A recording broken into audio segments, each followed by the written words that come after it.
placer estar en esta hora para reflexionar en la palabra del Señor. Y el día de hoy vamos a hablar acerca del nacimiento de Jesús. Saben ustedes que para muchas personas estas fechas son la única oportunidad para hablar de Jesús. Estas fechas para algunas familias son el único espacio en el que le pueden abrir un momento a nuestro Dios.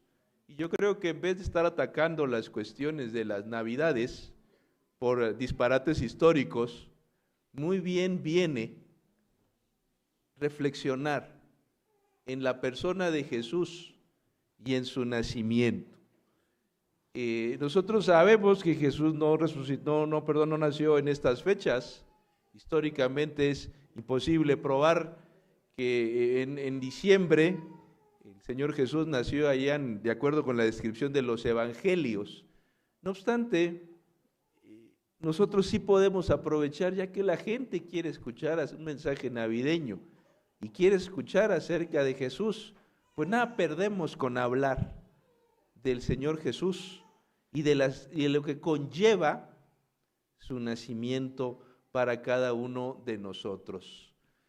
Hay un filósofo que a mí me gusta mucho leer, que se lo recomiendo, que se llama Gilles Lipovetsky. Tiene un libro que se llama La Sociedad de la Decepción. Buenísimo. La Sociedad de la Decepción.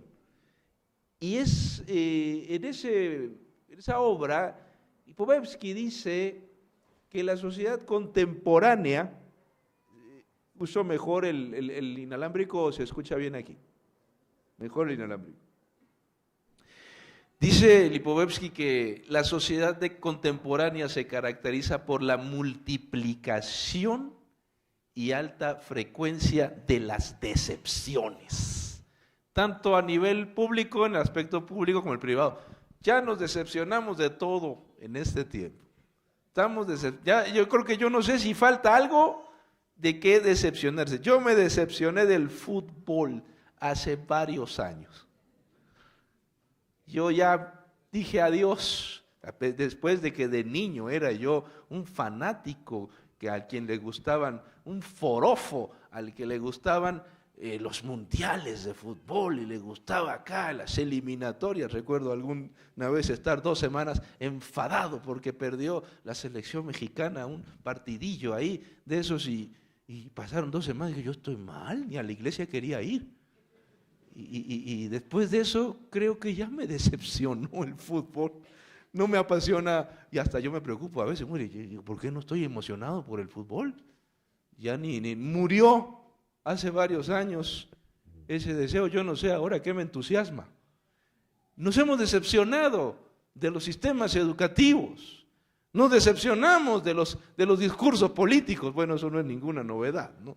Nos decepcionamos de ciertas tendencias teológicas, de psicológicas, nos decepcionamos alguno que otro de la iglesia, otro que otro de los pastores, pero que no nos tundan tan duro, ¿no? Nos decepcionamos de tantas cosas, hasta del matrimonio se decepcionaron algunos. Nos decepcionamos de nuestros padres, nos decepcionamos de nuestros hijos. La sociedad de la decepción, la sociedad que ya no tiene nada en qué creer, la sociedad a la que ya no le entusiasman las cosas, que aparentemente ha visto pasar de todo y dice, ¿y ahora para dónde tiramos? Ya nos decepcionamos todo. Cuanto más se multiplican las vivencias decepcionantes, más numerosas son las invitaciones a no quedarse quietos y las ocasiones de distraerse y gozar. Es decir, la sociedad de la decepción se da cuenta de que no hay nada que le entusiasme. El futuro pinta muy sombrío porque ¿y ahora qué hacemos?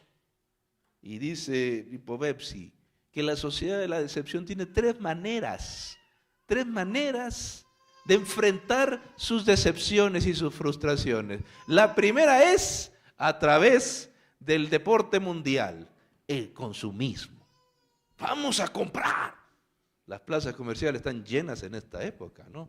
Porque hoy el dicho pasado de Descartes, perdón, ese de Kant, ya no me acuerdo, ya estoy confundiendo a los filósofos, pienso, luego existo. Ese era Kant, ¿verdad? Ese era Kant. Dice la gente, compro, luego existo en esta época, ¿no? Que si no compro no me siento vivo. Hay que ir a comprar. Y la sociedad de la decepción trata de satisfacer sus decepciones, sus frustraciones, comprando. Ya el punto no es comprar por gusto, por necesidad, sino por comprar por necesidad psicológica. Ahí ya entramos en un nivel muy gordo, muy grave. También, otra de las formas que tiene la sociedad de la decepción, pues vamos a gozar, vamos a pasarla bien a cualquier costo.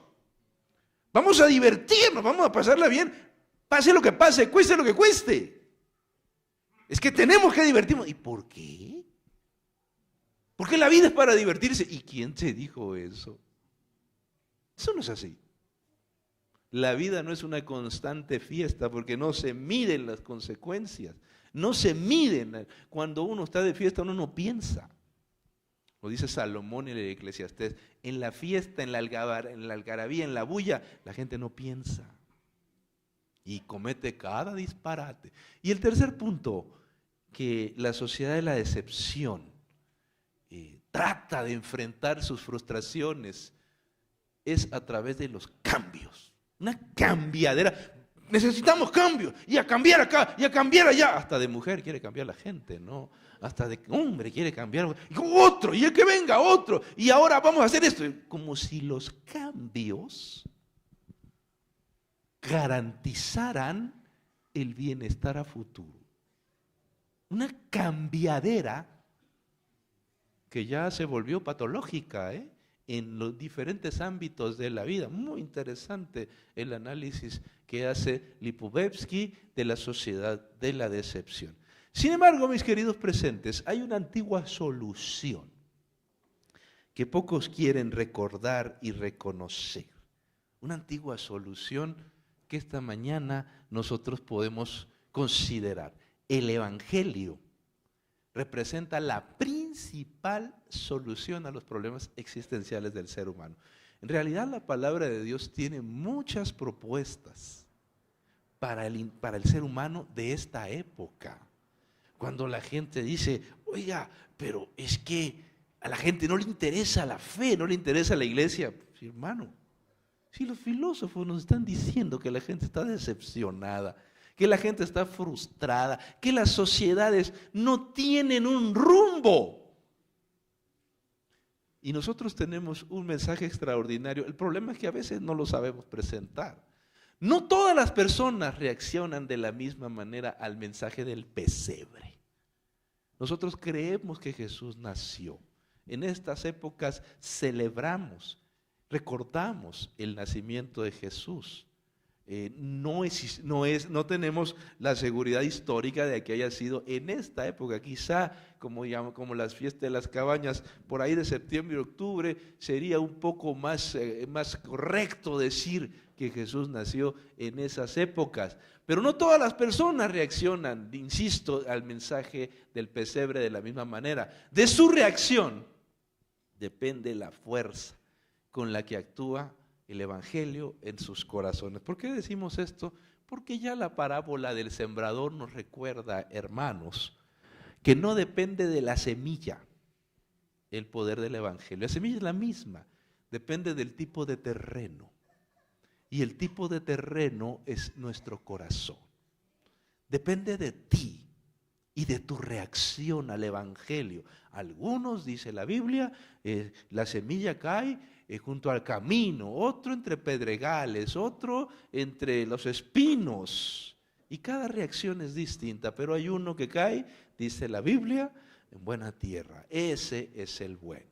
Así que, queridos presentes, dice la palabra del Señor, que Jesús nació como cumplimiento a la profecía bíblica. En realidad hay muchos pasajes de las Escrituras que anticipaban la llegada del Mesías en el Antiguo Testamento. Durante las últimas semanas, yo me he sentido impulsado a escribir sobre Jesús.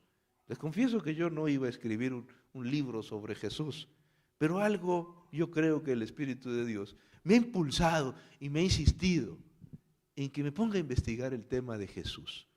Y yo me he asombrado de lo desconocido que es el tema de Jesús.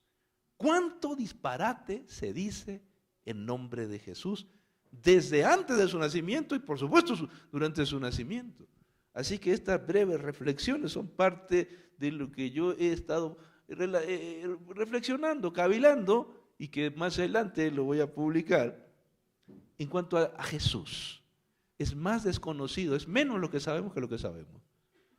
Y queridos presentes, Jesús nació a partir de profecías. ¿Recuerda Daniel 9, 25 al 27? Vamos a recordarlo brevemente. Abra su Biblia, los que todavía la traen, y los que no, pues abran ahí su cacharro, lo que traigan, su celular o su tablet o su quién sabe qué más sistemas para leer la palabra de Dios, que todos son válidos, Daniel 9, 25 al 27, la famosa profecía de los 2300 días. Sabe pues y entiende que desde la salida de la orden para restaurar y edificar Jerusalén hasta el Mesías príncipe, ahí está la profecía, habrá 7 semanas y 62 semanas, se volverán a edificar la plaza, el muro, en tiempos angustiosos. Después de las 62 semanas se quitará la vida al Mesías y nada ya le quedará. El pueblo de un príncipe que ha de venir destruirá la ciudad y el santuario. Su final llegará con una inundación y hasta el fin de la guerra durarán las devastaciones. Por otra semana más confirmará el pacto con muchos y a la mitad de la semana hará cesar el sacrificio y la ofrenda. Después, con la muchedumbre de las abominaciones vendrá el desolador hasta que venga la consumación y lo que está determinado se derrame sobre el desolado. La Biblia dice claramente, incluso con cuestiones matemáticas, el momento en el que el Mesías aparecería en este mundo. Incluso da la fecha exacta de su muerte. Y si nosotros hacemos algunas cuentas, podíamos saber más o menos la fecha de su nacimiento en los tiempos de bíblicos, en los tiempos que ya se avecinaban. Por eso los sabios de Oriente ya más o menos habían calculado, leyendo esta profecía, entre otras, cuándo podía nacer el Mesías. Ya sabían más o menos, dice, desde la salida del templo para restaurar Jerusalén, por ahí del año 457 hasta el Mesías príncipe. Habrá 7 semanas, 62 semanas, 69 semanas, aplicando el principio de día por año que la misma Biblia nos daba, llegábamos al año 27 después de Cristo, 27, la fecha de su bautismo, y por una semana más, dice la Biblia, el ministerio de Jesús duró 3 años y medio, y se extenderá el ministerio, y a la mitad de la semana se iba a sacrificar al Mesías, se quitará la vida al Mesías, mas no por sí, dice la Biblia, es decir, va a morir el Mesías. Había manera de saber cómo, cuándo iba a nacer el Señor Jesús. Así que el nacimiento de Jesús fue el acontecimiento más importante de la historia hasta ese momento. Hasta la fecha sigue siendo fundamental, pero no todos lo recibieron de la misma manera. No todos tuvieron la reacción. Y en esta mañana, yo no sé qué reacción tenemos cuando pensamos en el nacimiento de Jesús. En aquel momento por lo menos hubo 3 reacciones. 3 reacciones registradas en Mateo 2, del 1 al 12. Dice la Biblia que Herodes reaccionó ¿de qué manera? Con odio. tremendo odio que se lanzó con todo para matar al niño. Se lanzó con todo. Herodes el Grande. Por cierto, no hay que confundir los Herodes. Ahí en la Biblia se menciona por lo menos 7 y no son los mismos. Históricamente van a aparecer varios. Este Herodes es Herodes el Grande, el padre de los demás. La reacción del odio. Herodes. Pero también vamos a tener la reacción de la indiferencia total. Los sacerdotes y escribas, simple y sencillamente, ni se enteraron, ni les importó. Tuvieron que ir a preguntar, sí, dice la profecía que va a nacer el Mesías, que va a venir un Mesías, pero de momento no pasa nada. Es decir, una indiferencia enorme al nacimiento de Jesús. Y en tercer lugar, tenemos la reacción del piadoso servicio. Quienes, los sabios de Oriente y los pastores, decidieron servir. Así que en esta mañana vamos a analizar brevemente estas 3 reacciones que nosotros podemos asumir en estas Navidades. Dice la Biblia que Herodes reacciona con odio. Herodes temía que este niño pudiera interferir en su vida, su posición, su poder y su influencia. En cuanto se enteró a través de los sabios, oye, ¿dónde está el rey? Hemos venido a servirle. Y este inmediatamente dijo, ¿cuál rey? Pues que ha nacido en Belén, hemos visto la estrella. Caramba, ¿de qué me están hablando? Estos extranjeros que han venido hasta acá, ¿de qué me están hablando? ¿Quién es ese rey? Mandaron traer a los sacerdotes. ¿De qué está hablando esta gente? Bueno, es que la Biblia dice, las Escrituras, que va a venir Mesías. ¿Cómo que un Mesías? ¿Cómo que un rey? Aquí el único, yo soy el rey, aquí yo soy la autoridad, aquí no puede haber nadie por encima de mí. Y entonces dice la palabra de Dios, que el primer instinto de Herodes, ¿cuál es? Destruirlo. Pues yo acabaré con él. Este niño no sobrevive. Y lanza una orden brutal para acabar con el niño. ¿Recuerda cuál fue? Vamos a mandar a matar a los niños. Óigame usted, una sociedad que destruye a los niños, una sociedad que ataca a los niños, una sociedad que no defiende a los niños, no tiene futuro. No tiene futuro. Los sectores más vulnerables debieran ser los sectores más protegidos por una sociedad medianamente civilizada. En una iglesia es inaceptable pensar que a los niños se les relegue, a los niños se les ataque o a los niños se les destruya. ¿Cómo puede ser eso? Pero yo he visto en varios lugares, aquí no, por supuesto, pura gente santa, ¿verdad? Donde a fastidiar al niño, a darle al niño, a no invertir en el niño. Los niños, si nosotros queremos un futuro como país, tenemos que invertir en los niños. Amén, hermano. Si nosotros queremos un futuro como iglesia, tenemos que invertir en los niños. Una sociedad que no invierte en los niños no tiene futuro. Tenemos que invertir en educación para los niños de la iglesia. Pastores, que yo ya no tengo hijos pequeños, yo tampoco. Pero los que no tenemos hijos pequeños o no tienen hijos, debieran pensar en invertir en un niño para que reciba una buena educación. ¿Por qué no apoyar a un niño para que estudie? Un niño de escasos recursos. Le cambia la vida, hermano, le cambia la vida al niño. Hay que invertir en los niños. Una sociedad que no los protege, que no les brinda espacios y oportunidades, no tiene futuro. Y este hombre dijo, vamos a acabar con los niños.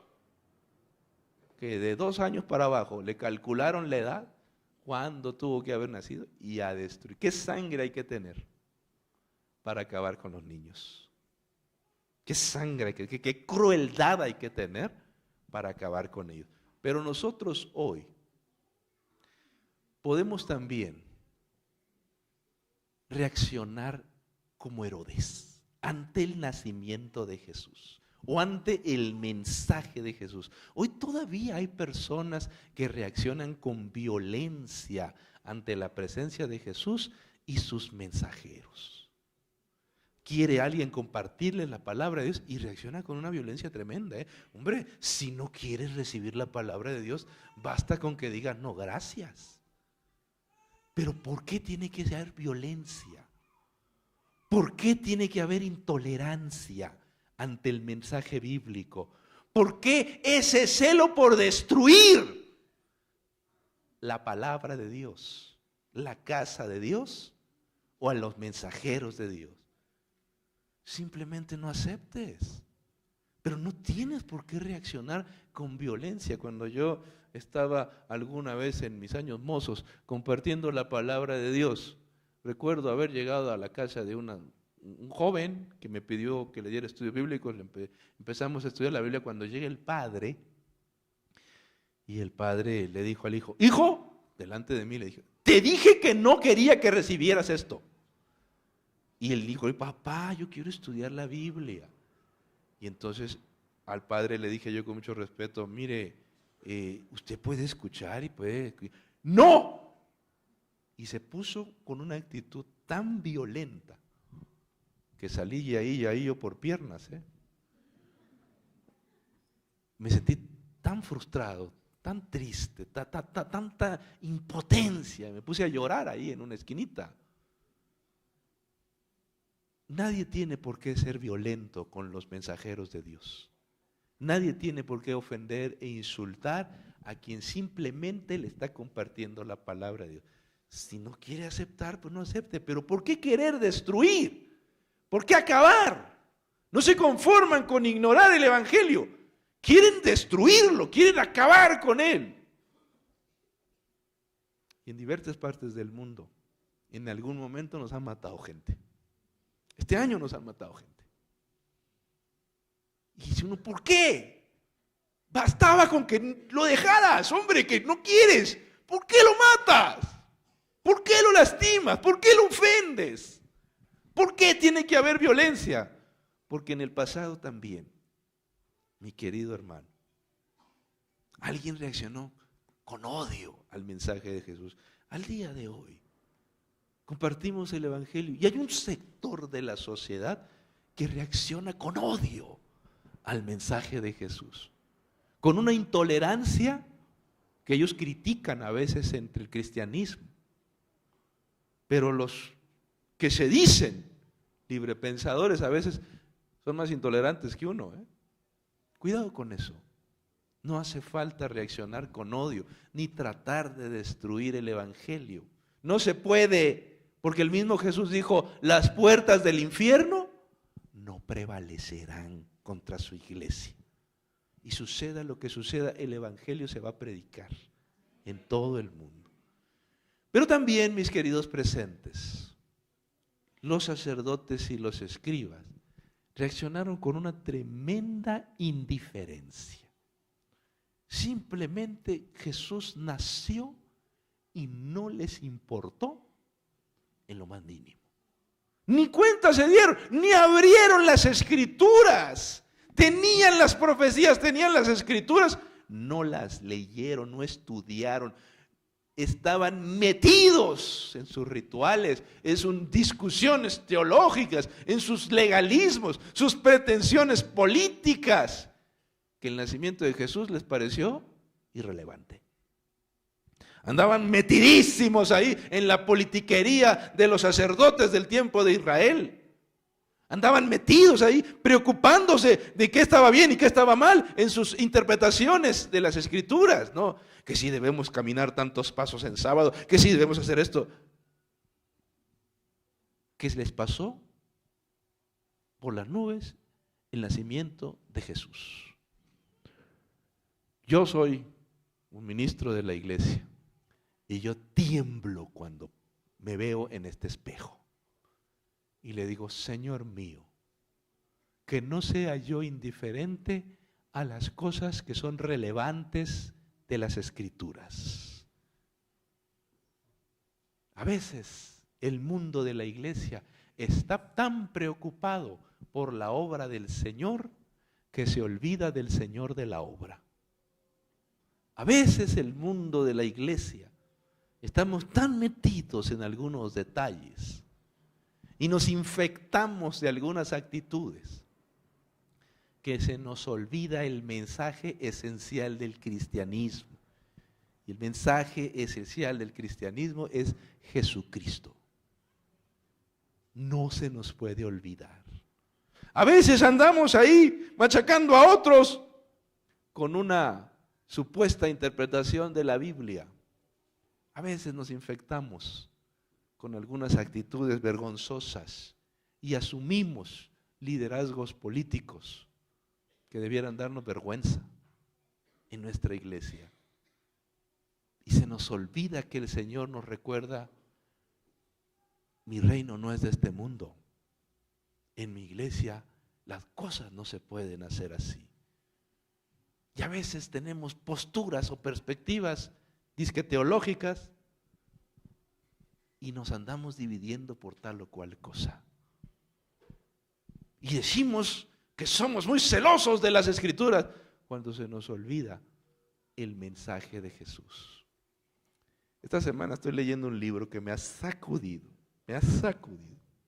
Me faltan palabras, pero leí una reflexión que cuando Jesús les dice a en su mensaje bíblico: antes de ir a arrodillarte al templo, reconcíliate con tu hermano. ¡Qué mensaje! ¡Qué fuerte! Antes de los ritualismos, antes de los detalles del culto, están los vínculos humanos. Está el ser humano. Está nuestra relación con quienes nos rodean. Pero a veces para nosotros primero son los ritos, las ceremonias y los cultos. Y no nos importa atropellar al prójimo. No, dice Jesús. La relación interpersonal es más importante que los conceptos rituales que tenemos. Esos conceptos rituales nos pueden llevar al legalismo, a considerar por encima las normas, a considerar por encima los reglamentos que las personas. Y eso nos aleja de Dios, hermanos. Nos hace indiferentes a su palabra y a su presencia y al mensaje central del cristianismo, Jesucristo. Los sacerdotes fueron indiferentes. Increíble. ¿Cómo puede ser indiferente a la presencia del Mesías? Tú que diriges la iglesia, ¿cómo puede ser?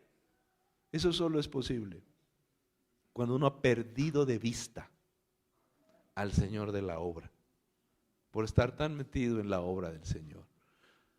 Hoy nosotros tenemos un sector de la población muy importante que es indiferente al anuncio de la salvación en Cristo. Algunos de nosotros tenemos familiares que esta época es la única que le podemos hablar del Evangelio. Gloria a Dios. Pero hay otros que no. Simplemente no les interesa saber nada de Jesús.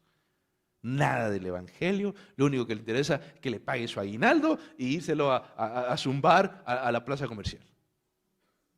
Sus mentes están llenas de todo tipo de preocupaciones e intereses terrenales.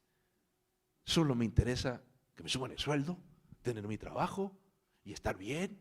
Así. ¿Y quién te da salud para estar bien? ¿Quién te da el trabajo y la fuerza? Yo no le debo nada a nadie. No.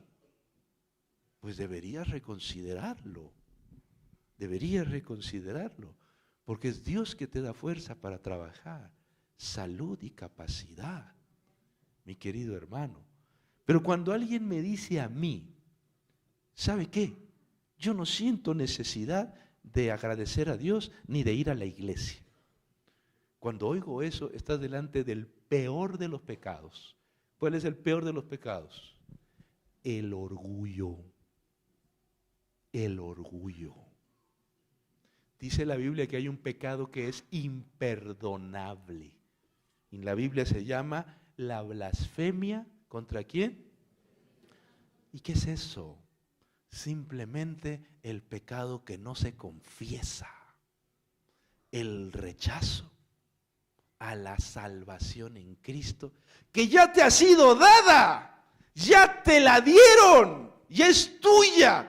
Y todavía la rechazas y dices, no me interesa, no la necesito. Cuando yo sienta necesidad, la tomaré. Ese es un himno al orgullo, Tremenda declaración de orgullo. Indiferencia. No necesito de Dios. Cuando lo necesite.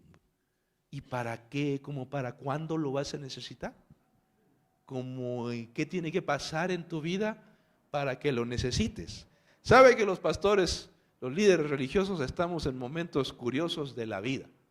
Si algo me ha parecido a mí frustrante en la vida ministerial, es que uno tiene días más o menos como el siguiente. Te levantas un día y ese mismo día puedes pedirte a alguien que vayas a orar porque le ha ido muy bien en su casa. A mediodía puedes estar en una boda. 2 horas después en un funeral. Y terminas la noche en una celebración juvenil. Son demasiados cambios.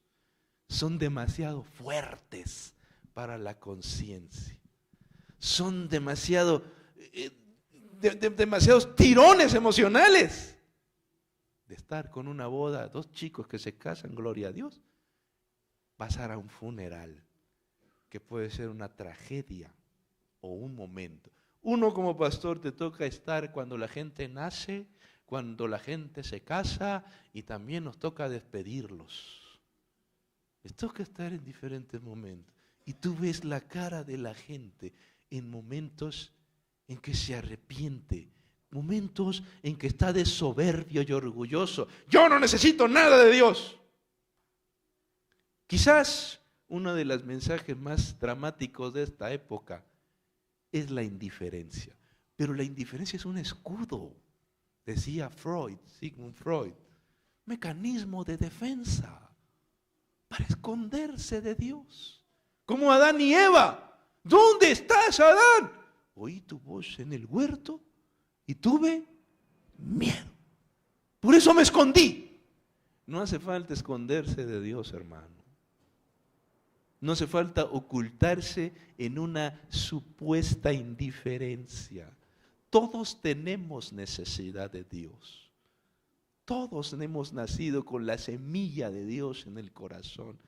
Por eso dijo el Padre Celestial en el primero de los mandamientos. ¿Recuerda cómo dice? No dioses ajenos. Dice la palabra de Dios que nosotros no hemos de ir en pos de dioses ajenos. Como diciendo, si tú no me adoras a mí, vas a ir a buscar algo. ¡Claro! El ser humano nació para creer, nació para adorar.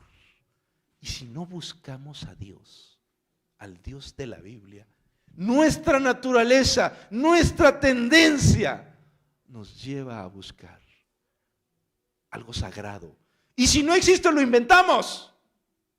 Ya sea un relato, un elemento, una figura, lo inventamos. Somos muy buenos para inventar, para crear. y nos ocultamos en la indiferencia. En la época contemporánea, como dice Lipovetsky, de la decepción. Mis queridos presentes, pero hay una tercera reacción al nacimiento de Jesús. La reacción de los sabios y los pastores. De paso, los sabios no eran magos, no eran tres, y no se llamaban Melchor, Gaspar y Baltasar. Aquí en México dicen malhechor, gastar y basaltar, ¿verdad? Nada que ver con eso. Tampoco eran tres, se deduce que eran tres por las del oro, el incienso y la mirra. Pero eran muchos más, era una caravana, un montón de gente. Eran estudiosos. Tenían que ir con muchas cosas para poder atravesar el desierto. Tampoco andaban en caballo y elefante y no sé qué más. El elefante no pasa eso, hermano. Era camello, ¿qué más? La tradición dice que un elefante y caballo. ¿Cómo metes un caballo al desierto, hermano? No. Quizás la tradición son las tradiciones. Lo cierto es que eran sabios, gente muy capaz, muy brillante. Tampoco llegaron el 6 de enero, es la fiesta de la Epifanía. Quizá llegaron un poquito después, más o menos por estas fechas, por diciembre, finales de noviembre, porque dice la Biblia que cuando ellos llegan ya estaban en la casa, no estaban no estaban en el pesebre, en el establo, ya estaban en la casa, dice el relato de los evangelios. Los sabios pusieron a los pies del niño los mejores dones. Oro, regalaron oro, un regalo para un rey. Incienso, un obsequio para un sacerdote. Y mirra, un regalo para alguien que va a morir. Desde pequeño le marcaron al Señor su ministerio. Tú serás un rey, tú serás un sacerdote y en algún momento habrás de entregar tu vida por este mundo. 3 regalos extraordinarios que financiaron a los padres, a José y María. Dice la Biblia que los pastores adoraron al Mesías y anunciaron su nacimiento. Los pastores, la gente más sencilla del pueblo, anunció el mensaje del Señor. Dijeron, ha nacido el Mesías. La gente vino. Los sabios fueron y lo adoraron, le llevaron obsequios. Y queridos hermanos, la reacción del servicio abnegado. Nosotros podemos entender que ser un cristiano, verdadero cristiano, conlleva practicar 2 actividades que son fuente de un profundo gozo. Si tú no las tienes, algo anda muy mal en tu vida espiritual. Por lo menos 2 que nos enseñan los pastores y los sabios. La primera es la adoración. Los sabios llegaron a adorar. Los sabios llegaron a adorar. Los sabios ofrecieron dones, ofrendas. Los sabios estaban llenos de gratitud. Si a mí me preguntan, oiga, ¿y en la Biblia cuál es el gran tema? O el tema fundamental, sin duda respondo, la adoración. Esto de Génesis y Apocalipsis. Es la forma en la que respondemos al cielo por sus ricas bendiciones, especialmente el sacrificio de Cristo. Tú, ¿cómo reaccionas al enterarte de que ha nacido el Mesías? ¿Cómo reaccionas? ¿Qué puedes decir? ¿Acaso adoras al Señor? Y el otro factor, el servicio. Es la manera como reflejamos que imitamos el mismo sentir que hubo en Cristo Jesús. Voy a invitarles a abrir Filipenses 2 del 5 al 8. Este pasaje me parece extraordinario, uno de los más completos de las Escrituras en cuanto a qué es el servicio. Los pastores sirvieron, los sabios se sirvieron al Señor. Adoración y servicio. Haya pues en vosotros este sentir que hubo también en Cristo Jesús. Él, siendo en forma de Dios, no estimó el ser igual a Dios como cosa a que aferrarse, sino que se despojó a sí mismo, tomó la forma de siervo e hizo semejante a los hombres. Más aún, perdón, hasta ahí. Este pasaje es tan rico que dice, haya pues en vosotros el mismo sentir que hubo en Cristo Jesús. El Señor espera que nosotros sigamos su ejemplo. Y luego dice, en forma de Dios. Qué pasaje, qué declaración. En forma de Dios. La palabra griega que dice ahí forma es morfé. En forma de Dios. Tremenda declaración. No estimó ser igual a Dios. Aquí se nos revela la naturaleza de Cristo. En relación con Dios, el Señor es igual. Isos. La palabra isos en griego. Es igual a Dios. Pero en relación con los hombres, ¿qué cosa es? Semejante. Semeío. Homoios. Semejante. Semejante. En relación con Dios es igual. Y en relación con nosotros es semejante. No es exactamente igual a los seres humanos. Su naturaleza es única. Por eso ahí Juan 3:16 utiliza la palabra monogenés, unigénito, único en su especie, porque no es exactamente igual a nosotros. Es especial. Lo que nosotros recibimos del cielo fue el más grande regalo que pudimos haber recibido. Y luego dice, se despojó a sí mismo, no estimó ser igual a Dios como cosa que aferrarse, sino que se despojó a sí mismo, tomó la forma de siervo y se hizo semejante a Dios. Fíjese cómo dice que tomó la forma de Dios, morfé, y luego tomó la forma de siervo. Extraordinario juego de palabras, extraordinario juego de palabras, adoración y servicio. ¿Qué es lo menos que se espera de un cristiano? Que adore al buen Dios. ¿Qué es lo menos que se espera de un cristiano?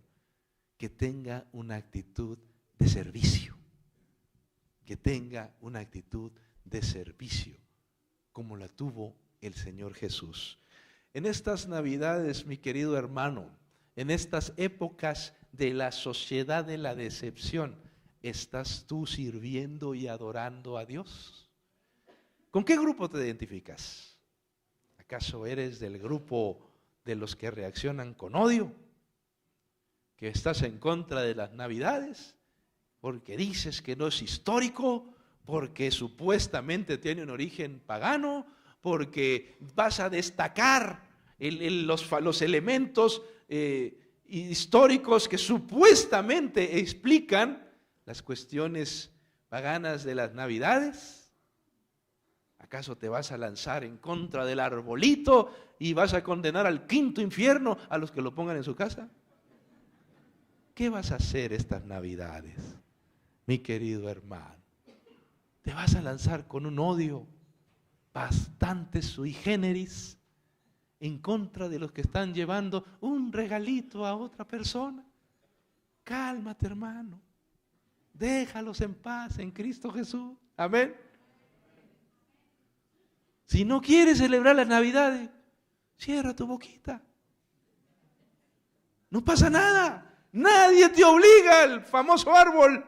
Nadie te obliga a que des regalitos. Nadie te obliga a que cargues una Nochebuena, hombre. Nadie. Pero no estés machacando a tu hermano. Menos lo estés criticando. Menos tampoco lo quieras destruir y acabar ahí con un supuesto heroísmo ridículo en contra de estas épocas, al estilo herodiano. Mi querido hermano, ¿cómo estás organizando tu vida? ¿Acaso eres indiferente? A mí no me importan estas fechas. No importa lo que pase. Te vas a ocultar en una indiferencia, ¿sí? ¿Yo a qué voy a la iglesia? Yo no tengo nada que agradecer. A mí me ha ido muy mal, me han zumbado el güiro todo el año. ¿Cómo vas a reaccionar? ¿Con indiferencia? ¿Acaso vas a decir yo no tengo nada que agradecer a Dios? No seas blasfemo. Está sentado en este momento todo aquel que está aquí en esta iglesia, tenemos algo que agradecer. Amén. Y reconozca al Señor. Reconozca al Señor y su vida, no sea indiferente. No diga, bueno, pues es que yo ni la Biblia estudio. Ponte a estudiar, no sea flojo. No te pase lo que le pasó a los sacerdotes y escribas, que por no estudiar pasó el Mesías y ellos ni por enterados. Hermano, es un buen momento para hacer un pacto del próximo año, la próxima semana, empezar nuestro año bíblico. Amén. Yo le confieso que yo no me aguanté y empecé hoy mi año bíblico. Estoy terminando el otro, pero ya dije, no, de una vez. Tengo una Biblia nuevecita por ahí que dije una vez. Hasta una lupa me conseguí porque ya los ojos no dan siempre, ¿verdad? Haz un pacto para estudiar tu Biblia este año. No te pase lo que los sacerdotes y escribas y al rato vas a estar de indiferente. La vida espiritual hay que alimentarla. Mi querido hermano, ¿acaso estás dedicando un espacio importante en tu vida a servir y adorar a Jesús? Yo los invito a involucrarse en el servicio al prójimo. Involúcrate en alguna actividad en la que tú no seas el centro. Eso es terapéutico. Es que, pastor, yo estoy muy frustrado, estoy muy decepcionado. Pues yo también, hermano, mira que el fútbol ya me fastidió. ¿Por qué mejor no servir al prójimo? ¿Por qué no integrarse a un grupo de apoyo, de ayuda? Tenemos aquí grupos de apoyo en medicina, tenemos grupos de apoyo social. Y yo voy a lanzar esta mañana un desafío, no está el pastor, por eso voy a lanzarlo. ¿Por qué no hacemos un grupo de apoyo para matrimonios? ¿Por qué no hacemos un grupo de apoyo? Hacemos terapias familiares entre semana y ponemos ahí un cartel, hombre, organicémonos. Yo nomás lanzo la pedrada a ver qué hacen con ella.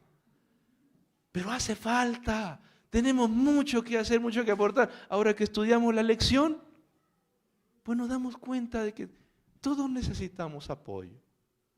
Y mis queridos hermanos, pero involúcrese en algo de que consista en servir. La Navidad más bonita que yo he pasado en mi vida, se lo he contado varias veces, la pasé con un grupo indígena.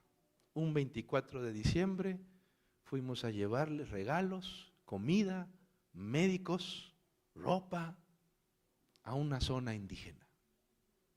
Puro servicio.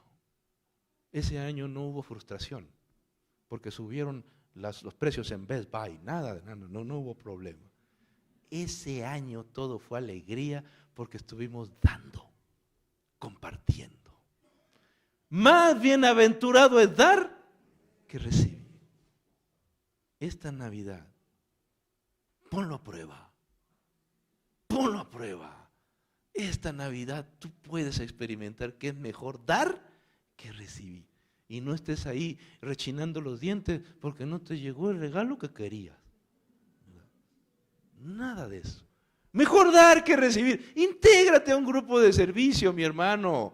Dale a los que no tienen y verás que la vida puede ser distinta en estas fechas. Así que para todos los que lo celebran, feliz Navidad. Y para los que no, que el Señor les bendiga a todos.